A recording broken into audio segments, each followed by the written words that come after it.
Bonjour. Bonjour. Alors, il y a un auditeur qui a mis sous le constat subliminal un commentaire. Je te le lis. Oui. Le subliminal a mis l'homme dans un tel état qu'il ne supporte plus la vérité.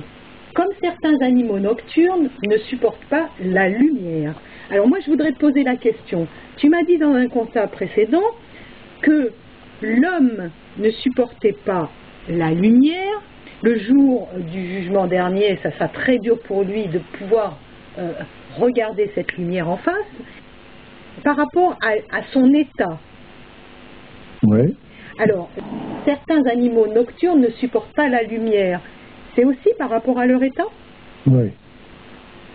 Oui, bien sûr. Fondamentalement, c'est ça. C'est-à-dire qu'ils ne sont pas à la hauteur, ils ne sont pas enfin, on va dire dans l'échelle de leur évolution à un point suffisamment avancé pour pouvoir avoir cette connaissance? Oui, on peut voir ça comme ça. Alors, il faut faire attention après toutes les interprétations que ça donne, parce que il faut considérer qu'on a une notion du haut et du bas, du grand et du petit, de l'élevé et de celui qui est en dessous, qui est erronée, parce qu'un point de vue humain, alors d'un point de vue sacré, c'est un éloignement simplement du centre. Voilà. Donc c'est cet éloignement du principe qui donne ces différences d'état. Plus on s'approche, plus l'état est en quelque sorte lumineux. Et j'avais parlé à un moment donné des petits-enfants, qui eux sont toujours plus proches en quelque sorte de la primordialité que les adultes.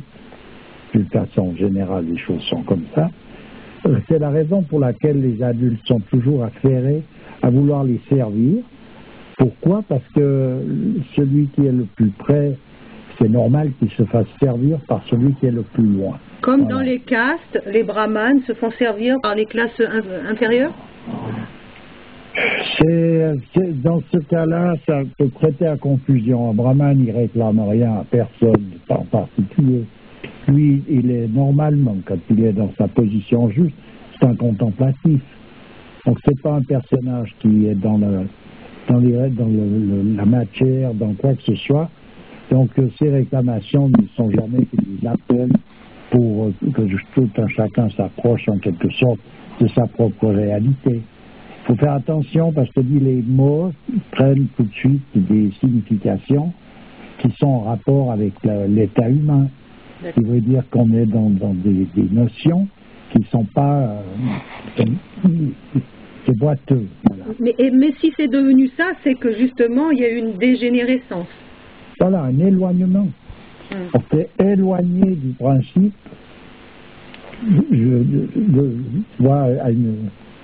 On n'a jamais été aussi loin, en quelque sorte. D'accord. Il faut savoir que cette époque-là correspond à un éloignement principiel.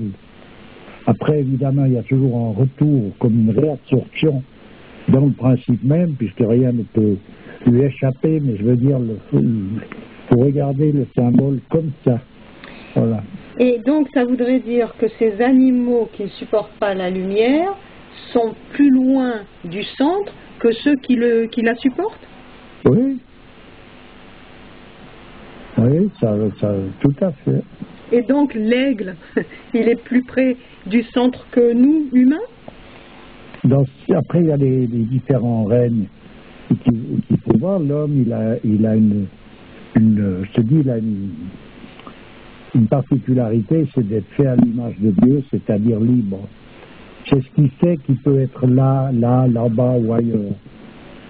Voilà. Donc l'homme, il vaut mieux être un homme qu'être n'importe quel autre animal, même si celui-ci a, comme on dit, il vaut mieux être un homme malade qu'un chien en bonne santé. Parce que cette position d'homme-là, elle est une grâce. Parce qu'elle permet justement d'aller directement au centre avec, disons, il y a une possibilité qui est là en vertu de cette liberté. Mais effectivement, c'est une liberté qui est comme toujours, il y a un côté à deux tranchants dans l'histoire, c'est que l'homme peut aussi sombrer. Oui. Alors que... Alors... Mais le truc que je comprends plus maintenant, c'est que si l'aigle peut regarder le soleil en face, et que ce soleil représente la connaissance, et qu'il a la possibilité de le faire, c'est qu'il est assez évolué pour ça, ça veut dire que nous, qui ne pouvons pas regarder ce soleil en face, on est inférieur à l'aigle. Oui, mais je veux dire, tu fais attention à... L'aigle, il est dans une position, effectivement. Mais il y a des hommes qui peuvent regarder le soleil en face. Des saints. Eh ben voilà, déjà. Ah bon? Voilà, donc pour l'homme, c'est quand il atteint un certain degré de connaissance, il peut regarder le soleil en face. Tu veux dire... Ça paraît bizarre. Réellement? Oui, réellement, ça peut paraître bizarre au commun des mortels, mais c'est comme ça. Et moi, je l'ai vu faire, voilà. Où ça? Donc, comment? Où ça? Bon, je l'ai vu en contact de ça, que j'en ai parlé déjà, que j'ai eu l'occasion d'être au contact avec des personnages de cette dimension. Alors, je l'ai bien vu regarder le soleil avec les yeux grands ouverts, avec des yeux pleins d'amour et de tendresse, qui n'étaient pas agressés par ce soleil. Puis quand ils arrêtent de regarder, ils baissent le regard humblement. Voilà. D'accord. Ah. Et donc ça signifie quoi cet aigle? C'est la position de cet aigle là? Il représente. J'ai déjà dit ce que représentaient les oiseaux. Il représente les états supérieurs de l'homme. Oui, et tu as dit aussi que... Donc cet état supérieur en question, l'aigle, il est donc un état supérieur parmi les oiseaux encore. C'est-à-dire qu'il est le roi du ciel. Il est le symbole, évidemment, du roi du ciel. Mais en tant que symbole, il est donc ce qu'il symbolise. Et il symbolise donc ce qu'il est. D'accord. Voilà. Et l'homme, lui, a été placé dans la création au plus haut niveau. Ben, oui, puisqu'il a la liberté. Ah on peut pas avoir plus que la liberté. La liberté, c'est quelque chose qui est inestimable. Oui. Simplement, après, bien sûr, ça peut, si on ne suit pas si on ne fait pas ce qu'il faudrait qu'on fasse pour arriver juste, puis qu'on confond la liberté avec le laisser aller, c'est une autre affaire. Oui, effectivement. Oui. Et il y a des animaux qui voient carrément rien aussi. Oui. Qui sont totalement aveugles. Oui, après, pour chaque animal, il faut regarder précisément, parce que quelqu'un qui est aveugle, il peut... Les significations, puis il y a toujours double signification à tout. Donc il faut se pencher sur des écrits traditionnels, sur la symbolique. Et oui, et alors que représente l'aveugle, l'être humain aveugle? Oh, je ne peux pas dire ce qu'il représente. Parce qu'il m'a toujours semblé qu'un aveugle, il était plus proche du divin qu'un voyant, on va dire. Ah, c'est possible à quelque part, dans le sens qu'il n'a pas la distraction des images qui passent devant lui. Voilà. Cette distraction directe, il peut avoir des images imaginaires, mais il n'a pas cette distraction directe. Parce que quand on dit c'est en perdant la vue qu'on commence à y voir vraiment clair, ça veut dire ce que ça veut dire quand même. Oui, tout à fait, mais c'est comme tu dis, ça veut dire ce que ça veut dire.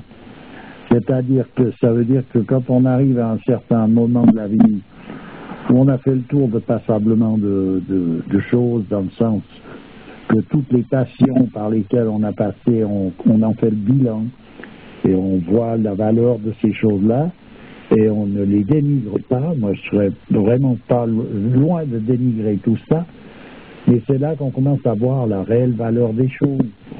Voilà, au lieu de se leurrer constamment et de prendre de nouveau, comme je dis toujours, des vessies pour des lanternes. Donc c'est pas pour rien quand on a passé 40 ans, par exemple, qu'on commence à perdre la vue, quoi.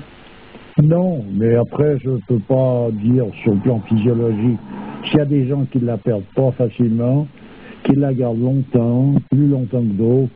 Je connais pas, disons là, les aléas de tout ça. Mais tout un chacun, de toute façon, vit par rapport à ce qui est son destin. Et si c'est dans son destinée d'être aveugle, de devenir aveugle, il le sera. Et si c'est pas dans son destin, ben, ce ne sera pas. Simplement, chaque chose qui arrive à qui que ce soit, c'est le mieux qui puisse lui arriver, dans le sens que la situation pour l'homme, c'est toujours la meilleure, c'est toujours celle dans laquelle il se trouve. On en revient toujours à ça. Il t'est donné tous les moyens d'arriver à ce centre, et ça, on peut considérer ça comme un moyen. Ben, oui, chaque destinée, elle inclut la totalité des moyens qui sont offerts à tel homme en rapport à sa nature pour justement rallier ce centre. Et il y a sans injustice aucune, il n'y a pas de passe-droit, c'est pas une histoire de petit copain, là, c'est fini tout ça. Ça veut dire que c'est la grâce qui t'offre ce qu'il y a de mieux. Et nous, il faut le savoir.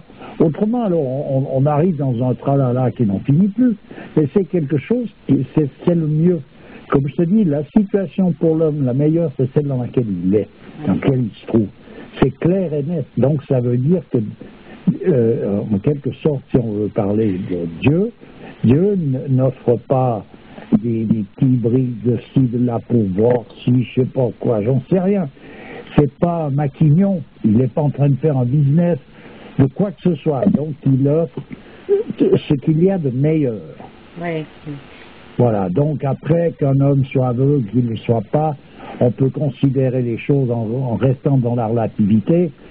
Quelqu'un qui voit clair, il peut avoir de la compassion pour celui qui ne voit pas, parce que pour autant que lui, avec ses yeux, il voit la création avec des yeux d'homme, voilà. Mais l'autre qui est aveugle peut très bien, effectivement, être dans un état qui lui permet de voir la grandeur de Dieu plus fort que celui qui a des yeux, mais c'est pas une condition.